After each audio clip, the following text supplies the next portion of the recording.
కొడవగంటి మనకి కుటుంబరావు గారు చెప్పినట్టుగా మనందరం మధ్యతరగతి మనుషులు. మనందరికీ ఏంటంటే అధికారం ఉన్నోడు డబ్బున్నోడు ఏమి చేసినా దానికి ఒక నైతిక భాష్యం ఇస్తాం. పాపం కాకినాడలో ఉండే ఒక మాఫియా డాన్ ఎవరిని కత్తితో పొడిచినా పాప ఆయన ఏ పరిస్థితుల్లో పొడిచారో పాపనండి, పాపం చంపేశారు. వైఎస్ వివేకానంద రెడ్డి గారిని ఏ పరిస్థితుల్లో పొడిచారో తెలియదండి మాకు. 30,000 మంది ఆడపిల్లలు అదృశ్యమయ్యారని పాపం జగన్ గారు ఏం చేస్తారండి పాపం. ఇది సగటు మధ్య తరగతి మనం చేసే తప్పు. ఇది మన హక్కులను మనం తెలుసుకోవట్లేదు. జగన్కి గాయం అయితే రాష్ట్రానికి అయ్యా గాయం. మీ జెడ్ కేటగిరీ సెక్యూరిటీ ఏం చేస్తుందా? మీ జెడ్ కేటగిరీ సెక్యూరిటీ చూసుకోరా మీరు? మరి చంద్రబాబు గారి మీద రాళ్లు కొట్టించినప్పుడు రాళ్ల వర్షమే కురిపించారా మీరు? అప్పుడు ఏమైపోయినాయి? అప్పుడు రాష్ట్రానికి గాయం జరగలేదా? అంటే మీ మీద ఇంత గులకరాయి పడితేనే గాయం అయిపోయినట్టు. ఏమో ఎవడు చేశాడో నా సంతాపం నాకు బాధ కలుగుతుంది. నన్ను అడిగారు ఈ రోజున స్టేట్మెంట్ ఇవ్వమని చెప్పారు మా పార్టీ వక్తలందరూ. సార్ జగన్ గారికి ఇలా దెబ్బ తగిలింది అంటే నన్ను ఏం చేయమంటారన్న? ఆయనకి కొంచెం మీరు త్వరగా కోలుకోవాలని ఇవ్వంటే ఏమో అది నిజమో అబద్ధమో నాకేం తెలుసు. అతనే ఇలా టక్కుని కొట్టేసుకున్నాడో ఎవరికి తెలుసు?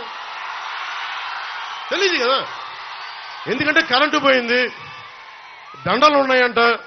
ఆ దండల్లో వాళ్ళే రాయిపెట్టి కొట్టుకున్నాడేమో, లేదు నిజంగా పోని ఒకసారి నాన్నా పులి కథలాగా ఒకసారి చెప్తే బాగుంటుంది. ప్రతిసారి ఎలక్షన్ రాగానే జరిగితే నిజంగా పులి వచ్చిన నాన్నా పులి కథలాగా అది అబద్ధం అనుకుంటాం. సరే నిజంగా మీ మీద రాయిస్ చూడండి, మీరు పట్టుకోండి. ఎదురుగా పొడిచిన వ్యక్తినే ఈ రోజు వరకు మీరు పట్టుకోలేదు. జైలు నుంచి అతను బెయిల్ ఇప్పించారు 5 సంవత్సరాల తర్వాత. కోడికత్తి వ్యక్తినే. ఈ సెంటిమెంట్ డ్రామాలు దయచేసి ఆపండి. ఈ నాటకాలు భరించలేకపోతున్నాం.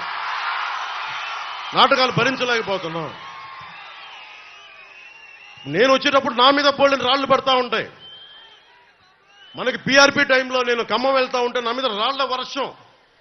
మా వాళ్ళందరికీ మోకాళ్ళు ఇరిగిపోయినాయి, నాకు ఈపుల మీద రాళ్లు పడ్డాయి. ఆ రోజున చెప్పుకోవడానికి మీడియా కూడా లేదు. మొత్తం కరెంట్ ఆపేశారు రాజశేఖర రెడ్డి గారి ప్రభుత్వం. మరి దెబ్బలు తిని మేము వచ్చాం. నా స్టేజ్లు కూల్చేశారు. కాదు నేను ముఖ్యమంత్రి కొడుకుని కాదు కదా, ముఖ్యమంత్రిని కాదు కదా. మన కథలు ఎవరికి తెలియవు. జగన్ గారికి ఎంత రాగానే అయ్యయ్యో ఎంత బాధ జరుగుతుందండి. అయ్యయ్యో పాపం. అమర్నాథ్ని తిరుగు తోటలో కాల్ చేస్తే పాపం లేదు. అది వైసీపీ వాళ్ళకి పట్టదు.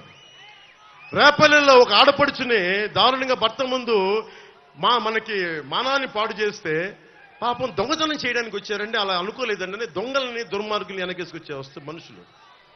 జగన్ గారితో ఇంత పడగానే నాకు నిజంగా అనిపించింది, జెడ్ కేటగిరీ సెక్యూరిటీ మీరందరూ ఏమయ్యారయ్యా? పోలీస్ అధికారులు ఏమయ్యారు? డీజీపీ గారు ఏమైపోయారు? ఇంటెలిజెన్స్ ఆఫీసర్ గారు ఏమైపోయారు మీరంతా? ఒక అందరినీ దాడి చేసే వ్యక్తి అతని మీద దాడి చేయడానికి ఎవడన్నా సంతోషిస్తాడు? మనకి నిజంగా సాహసిస్తాడా? నిజంగా ఇంత యంత్రాంగం ఉండి పట్టుకోవడానికి మీకు ఎంతసేపు పట్టుకోవడానికి?